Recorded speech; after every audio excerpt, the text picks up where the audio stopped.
Welcome to the UndraftedFreeAgent.com College Basketball Podcast. I'm Chris McKee. We've got the bracket set for March Madness of 2023. I'm going to lay out three potential first-round upsets, so here we go.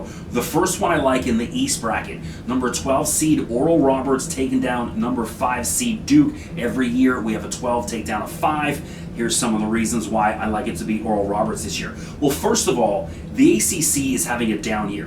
When was the last time you remembered an ACC champ, Duke, being a 5 seed and not a number 1 or 2 seed? So that tells you what the committee thinks about the ACC this year. Not very good, right? Also remember, no Coach K. He retired at the end of last year, so Duke has a first-year head coach in John Shire, who has a grand total of 0 NCAA coaching experience. I know he's been an assistant there and he's played in the tournament himself, but as far as coaching, he hasn't been there. Meanwhile, Oral Roberts head coach Paul Mills helped lead them to the Sweet 16 just 2 years ago. Also keep in mind, still on the team from 2 years ago, Max Asmus, their superstar guard. This guy's number 6 in the entire country in scoring. He averages just over 22 points a game. This guy can fill it up. Oral also has a net rank of number 36 in the country compared to Duke at 16, so it's not that much of a difference. Some may think, Oral might have a 116th net rank because they play in the Summit League, their conference. Not necessarily the case. Also, Oral was 30-4 heading into the tournament this year. They've won 17 games in a row entering March Madness. Duke was 26-8 in the year, winning 9 in a row, so hey, not too shabby. However, Oral, number 25 in the country in field goal percentage. Duke is just 152nd, so a huge gap there.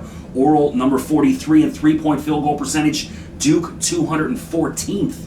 Oral, number 12 in the country in free throw percentage, with Duke not far behind at number 21. So late game, Oral Roberts and their guys, they're going to hit free throws. And then the big one, the Golden Eagles entered the NCAA Tournament ranked 3rd nationally in scoring, averaging 84.2 points per game. So write it down.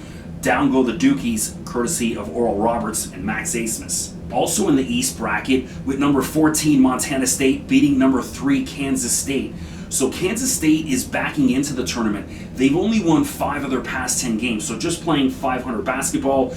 Meanwhile, Montana State comes in winning 9 of the last 10, so playing some good hoops. I had the chance to see Montana State play in person 3 games in a row in Montreal back in November. It's a really good team.